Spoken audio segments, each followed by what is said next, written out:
I'd like to welcome you to Thrive in the Word. We're going to continue our study of the 7 churches of Asia Minor, and today we're going to continue looking at the church at Sardis. And one of the things that we said last week is that the church at Sardis was like the epitome of all the churches. There was a church that was really looked up to, but it was also a church that was very, very comfortable.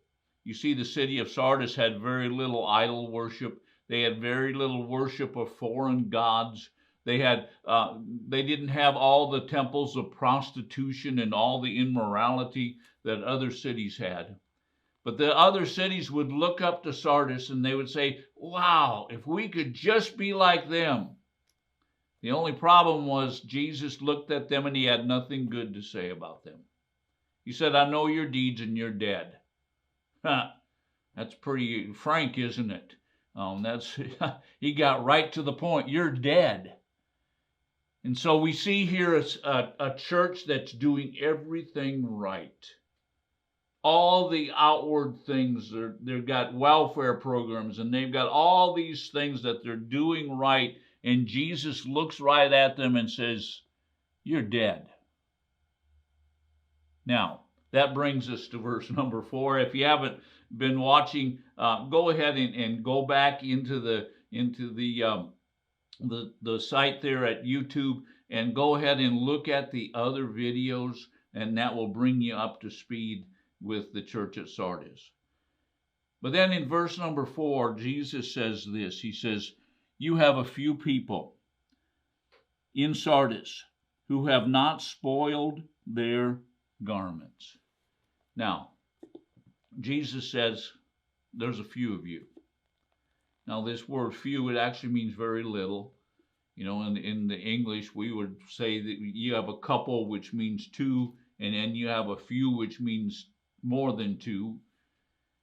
What Jesus is saying is there's just very few people who are in Sardis. And this is their characteristic. There's only a few people in Sardis who have not soiled their garments. Who have not soiled their garments. What in the world does that mean? Well, we have to take this in context. First of all, the garments is something that's mentioned several times in the book of Revelation. And especially when it comes to white garments, which we're going to talk about in just a few minutes. But Jesus is looking at these few and he's saying, you guys did not soil the garments. Now, what is he talking about? Well, this word soiled in the New American Standard Version could also be and probably should be translated as defiled. Now, if we go back and we look at the garments of the priesthood, which I believe is a reference here. The garments of the priesthood would be defiled in several different ways. And one of those ways is if it would come in contact with something that is dead. What did Jesus say to the church at Sardis? He said, you're dead. In other words, I believe that what Jesus is saying here is, guys, you're not dead. And you've not allowed these dead people, even though they're very religious and have everything together, so to speak, you've not allowed yourself to come in contact with them. You've not allowed them to influence your life. You see, there was very little of the major sins, or what we would call major sins. I mean, know every sin is a major sin. But what the sin that was really plaguing the city of Sardis wasn't immorality. It wasn't prostitution and all those, it wasn't alcoholism and drug use like the other cities. The sin that was in Sardis was the sin of arrogance. The sin of self-confidence. That's what arrogance is. The sin of we've got it together. We are so comfortable. Everything is great. Everything is fine. And you know what? That sin has gone to their heads and it's caused them to be a dead church. So Jesus looks at these few and he says, you haven't allowed that to affect you. You haven't allowed that to defile your garments. But then he goes on in verse number 4 and he says, and they will walk with me in white. Wow. They will walk with me. What does that show us? What is that telling us?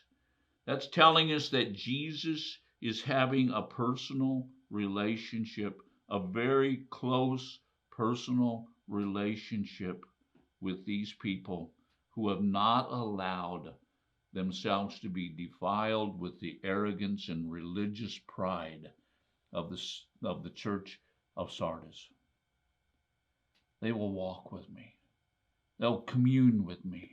They'll walk with me like Adam and Eve walked in the garden with me. They're gonna walk with me, and we're gonna fellowship, and we're gonna talk back and forth, and we're going to be in a relationship. You see, I believe that the greatest substitute for a close relationship with Jesus is religion. Did you hear that? We have taken and made religion, or some people have taken and made religion a substitute for a relationship with Jesus, but not these few. So we see here Jesus saying, you're going to walk with me, and not only are you going to walk with me, but you're going to walk with me in white. In other words, you're going to walk with me in purity. You are going to be pure. Now, let's go on to the very last phrase of verse number 4. And they are worthy. They are worthy. What's Jesus saying? Jesus is saying that these people are of great value to me. These people are so special to me. They are worthy. Why are they worthy? Because their garments are white. Why are their garments white? Because they've been washed in the blood of Jesus. Why are they white? Because they're walking in fellowship with Jesus. They're not just doing religious things. They're actually in love with Jesus. Wow. They're worthy. They're of special value. That's what this word worthy means. They're of special value. They're in a special place in my heart. What a beautiful thing Jesus says to these few who have not been defiled by religious pride and arrogance.